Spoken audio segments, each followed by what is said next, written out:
오늘 함께 은혜 나누실 말씀 잠언 20장 23절로 25절의 말씀입니다. 잠언 20장 23절에서 25절까지 말씀 우리 같이 한 목소리로 합독하시겠습니다. 한결같지 않은 저울추는 야훼께서 미워하시는 것이요 속이는 저울은 좋지 못한 것이니라. 사람의 걸음은 야훼로 말미암나니 사람이 어찌 자기의 길을 알 수 있으랴. 함부로 이 물건은 거룩하다 하여 서원하고 그 후에 살피면 그것이 그 사람에게 덫이 되느니라. 아멘. 오늘 함께 본독한 잠언 20장 23절로 25절의 말씀을 가지고 우리의 기준은 하나님의 말씀입니다. 이와 같은 제목으로 함께 말씀의 은혜를 나누겠습니다. 우리말에 코에 걸면 코걸이, 귀에 걸면 귀걸이라는 말이 있습니다. 보는 관점에 따라서 또 말하는 사람의 입장에 따라서 이렇게도 설명할 수 있고 저렇게도 설명할 수 있는 경우를 말할 때 이 표현을 사용합니다. 우리가 가지고 있는 성경책도 그렇습니다. 성경이 머리 밑에 있으면 베개가 되고 눈앞에 있으면 보배가 되고 마음에 새겨지면 지혜가 됩니다. 이따금씩 성경책을 자동차 앞좌석이나 뒷좌석에 두는 분들을 종종 봅니다. 성경책을 거기다 둔다고 교통사고가 안 나는 것이 아닙니다. 말씀을 부적처럼 사용하지 마시고 우리 마음 가운데 새기는 지혜의 말씀, 생명의 양식이 될 수 있기를 간절히 소망합니다. 오늘 말씀 가운데 한결같지 않은 추에 대해서 말씀을 하고 있습니다. 앞선 말씀 가운데에도 똑같은 말씀을 하십니다. 잠언 20장 10절 말씀에 한결같지 않은 저울추와 한결같지 않은 되는 다 야훼께서 미워하시느니라. 시장에 보면 옛날 재래시장이죠. 재래시장 같은 데 가보면 자주 보이는 물건이 있습니다. 땅콩이나 콩류 이렇게 부스러지는 것들을 담을 때 사용하는 그런 물건들인데 빨간 다라이라고 그러죠. 그 한가운데 물건을 가득 쌓아놓고 그 한가운데다 이제 대박이라는 거를 놓습니다. 거기 이제 대박에 담아서 한 대박, 두 대박 단위로 물건을 팔죠. 또 어떤 경우는 저울에 추를 달아서 물건을 사고 팝니다. 이게 기본적인 측량 단위이기 때문에 어느 누구도 그거에 대해서 의심을 갖지를 않습니다. 보여지는 대로 담아놓고 또 저울에 재는 대로 무게를 달아서 판매를 합니다. 그런데 가끔씩, 정말 가끔씩 옆집 대박보다 작은 대박이 등장을 하고 옆집 저울추보다 가벼운 저울추가 등장을 합니다. 그래서 그냥 기본적으로 모양이나 생김새가 똑같으니까 아무 의심 없이 사고 물건을 사가지고 왔는데 이전에 사던 것보다 같은 금액인데 양이 적다든지 부피가 좀 줄었다든지 하는 것들을 보게 됩니다. 장사하시는 분들을 우리가 기본적으로 신뢰하고 우리가 물건을 사고 사용을 하지만 장사를 하는 입장에서 물가가 오를 경우에 조금이라도 이윤을 더 남기기 위한 방법으로 약간의 꼼수를 사용을 하는 거죠. 크게 차이가 나면 또 티가 나니까 티나지 않을 정도로만 작게 만들고 티나지 않을 정도로만 무게를 가볍게 조절을 하면 물가가 아무리 올라가도 또 원가가 아무리 상승을 해도 본인이 챙기는 이익은 어느 정도 유지를 할 수 있다는 생각 때문입니다. 그렇게 판매를 하다가도 마음에 드는 손님이 오거나 단골 손님이 오게 되면 대박이나 저울로 달아 파는 것 외에 한 줌 더 얹어주고 두 줌 더 얹어주는 그런 일들을 합니다. 상대에 따라서 기준이 달라질 수 있다는 거죠. 요즘 물가가 오른 탓에 과거와 많이 다른 경험들을 하기도 합니다. 이미 오래전부터 시작된 일들이지만 대표적인 경우가 아이스크림이에요. 어렸을 때 먹었던 추억의 아이스크림을 요즘 마트에 가서 먹으려고 치면 모양새는 비슷한데 양이 확 줄어 있는 걸 봐요. 가격이 뭐 크게 변동 없이 가격은 유지를 하는 것 같으면서도 이윤을 낼 수 있는 방법은 용량을 줄이는 방법입니다.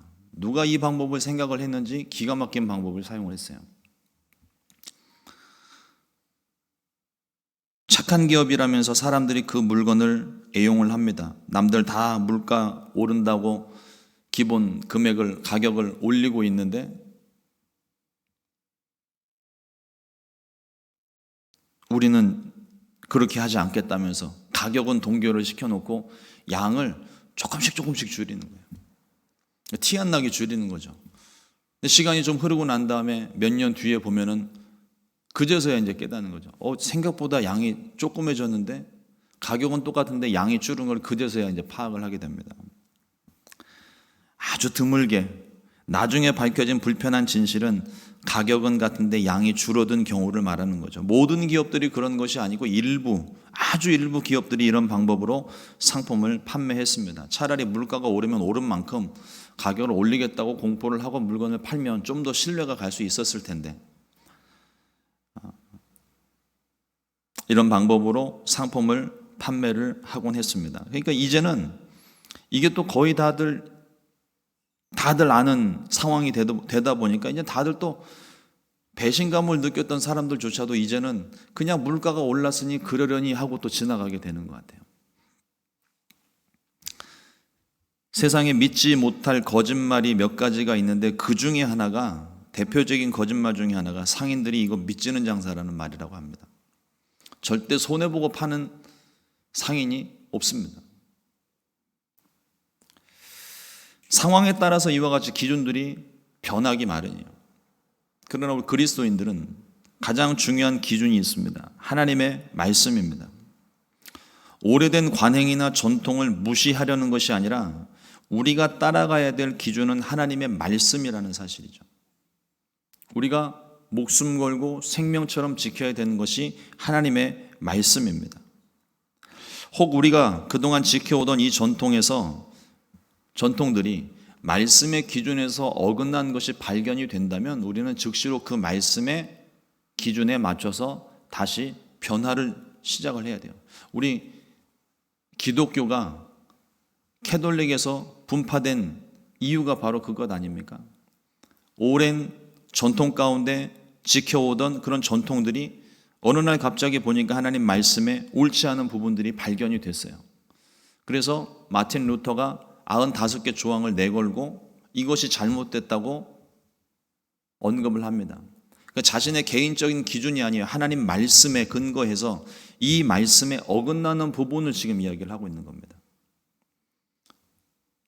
그래서 개혁 정신을 가지고 그 뜻을 따르는 사람들이 나와서 우리 다시 하나님의 말씀으로 돌아가자. 오직 말씀, 오직 믿음, 오직 하나님.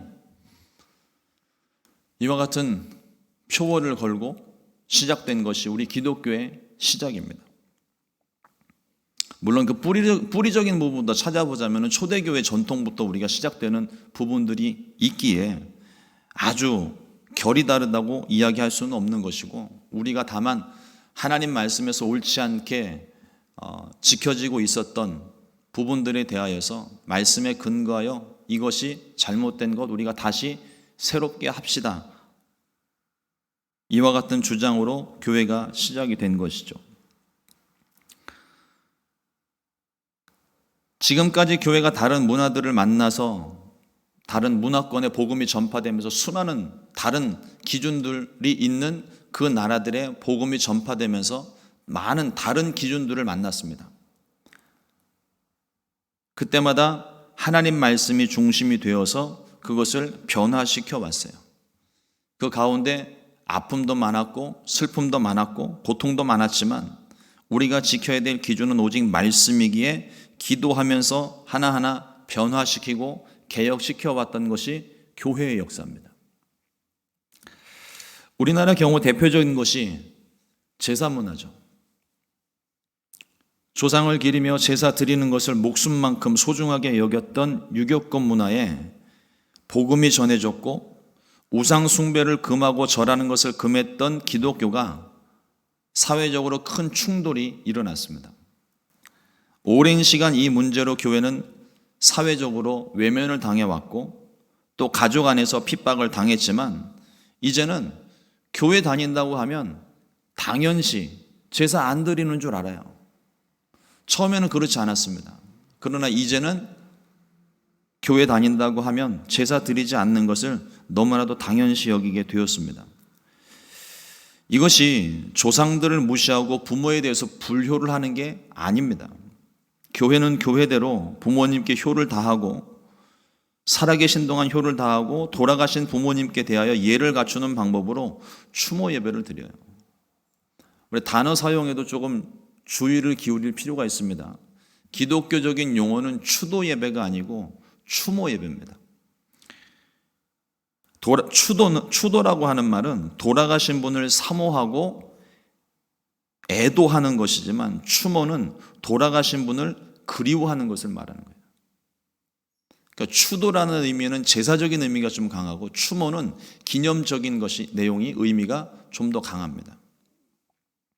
예수님께서도 성찬을 우리에게 베푸시면서 모일 때마다 나를 기념하라고 하셨어요. 그래서 우리가 그 예수님의 사랑을 우리가 마음 가운데 새기고 그 의미를 우리가 좀 기억하고 다시 되새기는 의미에서 매번 성찬을 우리가 드리면서 주님께서 우리 가운데 베푸신 사랑과 은혜를 기념하고 있습니다. 그래서 교회는 돌아가신 부모님을 그리워하며 부모님 은혜에 대한 감사와 부모와 자녀로 맺어주신 하나님 은혜에 감사하는 마음으로 추모 예배를 드리는 것입니다. 하나님의 기준은 완벽합니다. 다만 그 하나님의 완벽한 기준을 따르는 우리가 불완전할 뿐이죠. 그 율법의 내용들은 모든 것이 다 정확하고 완전합니다. 그런데 우리가 그 율법을 지키지 못하는 것은 우리의 부족함 때문이고 연약함 때문입니다. 우리가 완전하지 못하기 때문에 완전한 주의 말씀을 지키지 못하는 것이죠. 우리의 마음은 원인데 육신이 약해서 그것을 다 지키지를 못합니다. 주님께서 그것을 아시고 예수님께서 이 땅 가운데 오셔서 우리를 대신하여 율법을 완성시켜 주신 거예요. 우리는 우리 입장에서 내게 유리한 것, 내게 좋은 것만 취하여 내 생각이 옳다 여기지만 우리가 주의하여 살펴봐야 될 것은 하나님의 말씀입니다. 내 생각 가운데 내 생각이 옳을 수 있어요. 그러나 내 생각이 옳다 하여도 그것이 혹 하나님 말씀 가운데 어긋나는 부분이 있다면 우리는 그 부분을 다시 새롭게 고쳐야 됩니다. 내 생각만 고집할 것이 아니라 하나님의 말씀이 무엇을 말씀하시는지를 기도하면서 하나님께 지혜를 구하고 날마다 그 말씀의 기준을 우리 가운데 다시 새겨야 할 줄로 믿습니다. 하나님 말씀에 직접적으로 언급되지 않은 수많은 문화와 상황들도 존재하겠지만 그런 경우도 우리가 하나님께 기도하면서 하나님께 지혜를 구하고 하나하나 하나님 말씀 앞에 바로 세워야 할 줄로 믿습니다. 이어지는 잠언 20장 27절 말씀에 사람의 영혼은 야훼의 등불이라 사람의 깊은 속을 살피느니라. 하나님께서 우리 가운데 두신 그 영혼은 하나님께서 우리를 살펴보시는 기준점이 되는 거예요. 오늘 하나님 앞에 우리가 다시 묻고 기도해야 될 부분이 바로 이 부분입니다. 하나님께서 우리의 속을 살피고 계십니다. 우리는 우리 자신에 대하여서 우리 자신에 대해서는 너무 관대해요. 그런데 이웃들에 대해서는 너무 냉정합니다. 그러나 하나님의 말씀을 살펴보면 특히 잠언 말씀 가운데에도 잠언 말씀이 우리에게 주시는 말씀이 무엇입니까? 우리 아들에게 주시는 말씀이잖아요. 나에게 주시는 말씀입니다. 그 말씀에 주의하고 경계해야 될 것을 끊임없이 말씀하고 있어요. 우리가 우리 자신이 스스로 내가 완전하다, 내가 옳다 말하는 것부터가 잘못된 거예요. 하나님 말씀에 비추어 보고 내가 충분히 기도하고 그래서 하나님 앞에 의롭다 인정받을 때까지 우리는 끊임없이 기도를 해야 되고 말씀을 살펴봐야 됩니다. 그리고 그 말씀대로 우리가 순종하며 살아야 되는 것이죠. 오히려 역으로 우리가 다른 사람에게 관대해지고 자신에게 냉정해져야 합니다. 사랑은 허다한 죄를 덮는다고 말씀하십니다. 우리가 우리의 사랑으로서는요, 우리 이웃들을 다 품을 수 없고 사랑할 수 없습니다. 내 기준이 있고 내 감정이 있기 때문에 늘 그것이 충돌을 일으켜요. 그러나 우리가 아직 죄인 되었을 때에 우리를 먼저 사랑하시고 십자가를 지기까지 순종하셨던 그 주님의 사랑이라면 우리가 용서 못할 사람이 없습니다. 품지 못할 사람이 없어요. 우리가 가져야 되는 마음이 바로 이 마음입니다. 그리스도의 마음, 주님의 사랑, 우리가 반드시 가져야 되는 마음입니다. 말씀의 불, 성령의 불을 들고 우리가 우리 속을 비출 때에 우리 안에 있는 어둠과 미움이 사라지고 또 우리가 어둠 가운데 있을 때에 길을 발견하지 못하는데 우리 안에 성령의 불이 밝히 비춰지고 말씀의 빛이 비춰지게 될 때 비로소 우리가 나아갈 수 있는 길을 발견할 수 있습니다. 우리가 나아가야 할 길입니다. 주님께서 우리의 깊은 속을 환히 비춰 생명의 길로 인도하십니다. 그러므로 말씀을 다른 사람들에게 제시하면서 이 길로 나아가라고 말하기 전에 내가 먼저 그 길로 갈 수 있어야 돼요. 그 길로 순종하며 나아가게 되시기를 우리 주님의 이름으로 축원을 드립니다. 기도하겠습니다. 하나님 감사합니다. 오늘도 주의 말씀 우리 가운데 허락하여 주시고 지혜의 말씀으로 우리에게 말씀 공급해 주시니 감사합니다. 주님의 말씀이 우리 마음 가운데 임할 때에 하나님 우리의 마음이 새롭게 되기를 간절히 소망합니다. 주님, 연약하고 부족한 우리들을 불쌍히 여기시고 주의 말씀으로 우리를 인도하시고 하나님 그 말씀의 기준에 좌로나 우로나 치우침 없이 하나님 정직하게 주님 앞에 설 수 있도록 은혜를 베풀어 주시옵소서.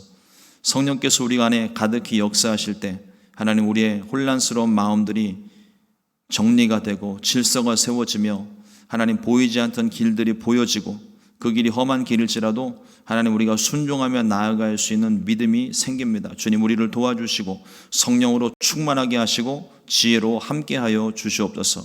하나님 오늘도 이 새벽 주님 앞에 가지고 나온 모든 기도의 제목들 하나님께 아뢰을 때에 주님께서 말씀으로 응답해 주시기를 원합니다. 주님 길을 찾을 수 있기를 원합니다. 주님 지혜로 가르쳐 주시기를 원합니다. 성령께서 말씀하시고 깨닫게 하여 주시옵소서. 연약한 육체를 놓고 기도할 때에 하나님 피 묻은 손으로 안수하시고 주님의 보혈로 우리를 덮으사 부정하고 더러워진 것들이 다 씻겨져 내려가고 주님 새롭게 되게 하여 주시옵소서. 강건함을 얻게 하여 주시옵소서. 오늘도 주님의 크신 은혜가 우리 가운데 충만하기를 간절히 소망하고 예수님의 이름으로 기도드렸습니다. 아멘.